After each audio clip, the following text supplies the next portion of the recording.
যে মেয়ে যতই সুন্দরী হোক, যতই শিক্ষিত হোক, এই চাকরি সে পাবেই বিনা ফর্ম ফিলআপে।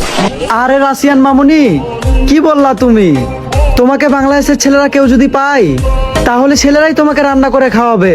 তোমাকে থালা বাসন ধোয়া লাগবে না, তোমাকে সব সময় দিতে হবে। মানে ছেলেটাকে সাহায্য করে দিতে হবে। বুঝলে বুঝ, না বুঝলে তরমুজ। প্রথম কথা হচ্ছে মেয়ে ফকল গড় থান গরম নিজের গড় থাস গরম ইয়ান দোষের কিছু নয়, ইয়ান স্বাভাবিক বিষয়। মেয়ে ফেরবার যত বংশী হোক, যত স্ট্যাটাস হলো, এবার পরিবার আল্লাহ রান্না বান্না করিব, ইয়ান স্বাভাবিক। দ্বিতীয় কথা হইলে তোর মতো বাদক না বেড়া হইলে, তোর মতো নারী লোভী বেড়া হইলে, তইলেই বে রাঁধে হাবাইব।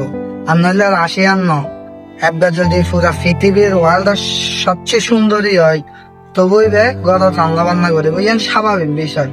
আর তোরা হামল দুধ অনলাইনের মেঝে নষ্টামি সরন বন্ডামি করন আত্মঘাত্য এই গিন সারা বেড়া তোরা কোনো কন্টেন্ট না জানাস, বেড়ে হধুনর ধরিলে আর এ বক্কর চক্কর করিবি, দিন শেষে যায় নিজের ফেস ক্যাম ভাইরাল করিবি।